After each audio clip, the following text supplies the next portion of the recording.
La pause café avec Fanny Griesmer, pas du tout contente de la façon dont j'ai présenté cette chronique. Il y a Il y a un débat, voilà. Alors j'ai dit sociologique, mais c'est aussi je vous présente un ticket de caisse. Un ticket de caisse. Oui, mais derrière les chiffres, il y a toujours de l'humain. Non, vous voulez nous parler d'un sujet. On parle du télétravail comme mode d'organisation et régulièrement ici dans cette émission, et vous le savez bien. On parle du télétravail comme coût, comme surcoût, j'allais dire presque comme coût caché. On s'y attend pas, en fait. C'est ça, parce qu'on s'est assez peu posé la question, finalement.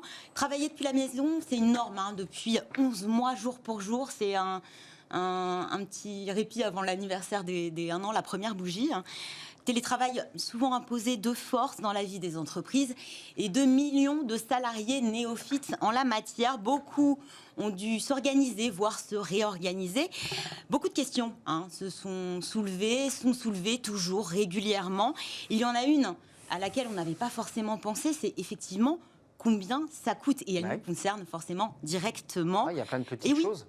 Combien ça vous coûte de travailler de chez vous plutôt que d'occuper les bureaux de votre entreprise? Mauvaise nouvelle. Voilà, je ne viens pas forcément avec des bonnes nouvelles. Là, c'en est une mauvaise. Depuis que vous avez déménagé et réaménagé votre bureau à la maison, vous avez emporté dans un même temps quelques dépenses, des frais mensuels supplémentaires. Et la note, vous allez le voir, peut être salée. La première source de dépenses, on l'imagine un peu, ce n'est pas le café, encore qu'on peut en parler. C'est le chauffage, non ? Exactement, oui. Dès le mois d'octobre on monte les chauffages, on a commencé. Alors, c'est vrai qu'on a commencé à évoquer cette question la question de la prise en charge par l'employeur des frais engagés par les salariés qui travaillent à domicile, sans réellement en estimer le coût. Au final, on n'a pas une fourchette, mais un râteau, comme dirait Amélie Fabre-Guittet, puisqu'on a des chiffres. Cela peut vous coûter de 13 à 174 € par mois. C'est le résultat d'une étude réalisée par le cabinet Conviction RH pour Le Parisien. L'étude qui se penche sur 3 types de frais pour 20 jours de télétravail par mois: les frais courants, les fournitures, le mobilier et l'informatique. Et effectivement, vous le disiez, la première source de dépenses, c'est le chauffage. Oui, quand vous partiez le matin. On baisse le chauffage. Vous baissiez le chauffage, vous l'éteignez. Inutile de chauffer si vous n'êtes pas là. Sauf que maintenant que vous êtes en télétravail, vous restez chez vous. Et il faisait froid. Et dernièrement, il a fait très froid, donc forcément, c'est vrai. À moins de travailler avec un pull et des moufles, globalement, il vaut mieux laisser le chauffage allumé. Si l'appart est une passoire énergétique aussi. Ça coûte cher aussi. 8 heures de chauffage par jour, 20 jours par mois. La note grimpe vite, jusqu'à 48 € pour un 150 mètres carrés chauffé tout électrique. Ce n'est pas rien, ça coûte, c'est un budget. Il y a aussi des dépenses auxquelles on ne pense pas forcément, et vous, visiblement, vous y avez pensé, ce sont les fameuses capsules de café. Oui, évidemment. 43 centimes en moyenne sur une capsule de café. Après, tout dépend de votre consommation de café. Certains consomment beaucoup par jour. Il y a la chasse d'eau aussi. Oui, bien sûr.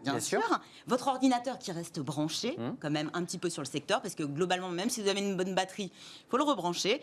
Il y a également la lumière.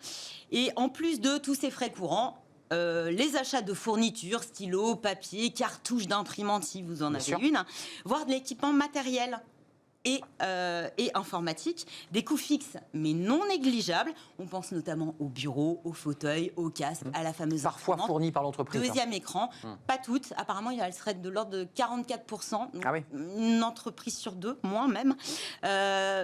Voilà, tout ça. Mis bout à bout, ça coûte cher.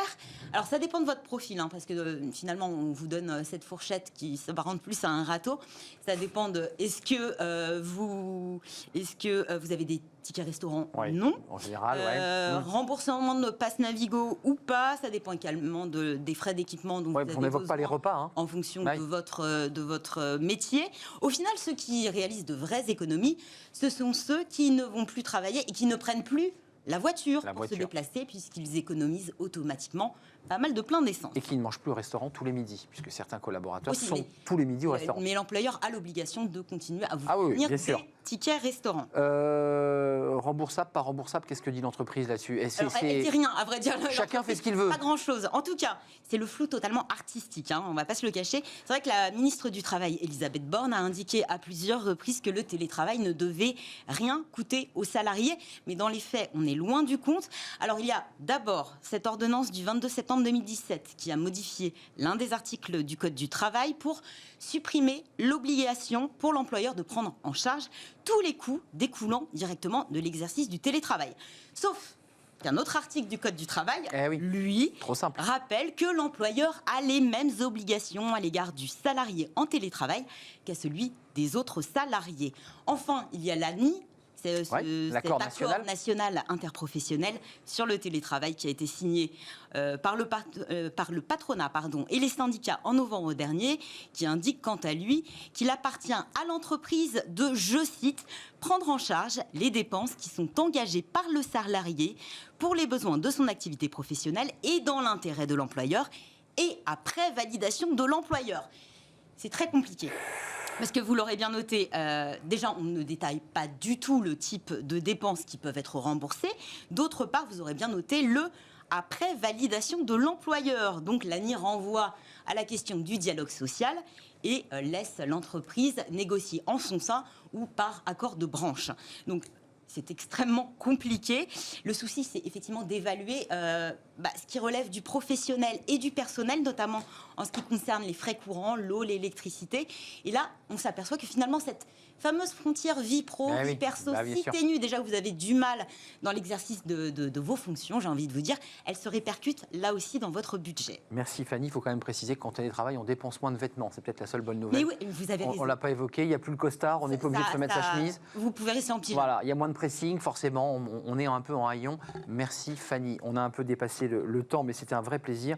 Tout ça n'est donc pas réglé, si j'écoute ce que vous dites. Il y a encore pas mal de petites choses à régler. On glisse ça sous le tapis. Voilà, le télétravail et ses conséquences sociologiques ou financières, puisqu'on avait un débat. C'était quoi, râteau ou... fourchette ou râteau fourchette ou râteau. Ça sera l'expression de la semaine, à mon avis. Fourchette ou râteau. Petite pause avant de parler des indépendants. Ça, c'est un secteur d'activité, c'est une corporation, c'est un peu flou, on va y revenir, qui a le sentiment d'avoir été un peu oublié dans toutes ces aides. On va refaire le point avec le Marc Sanchez, le secrétaire général du syndicat des indépendants et des TPE, des très petites entreprises. On en parle, c'est juste après cette petite pause. Juste après, c'est le cercle RH. À tout de suite.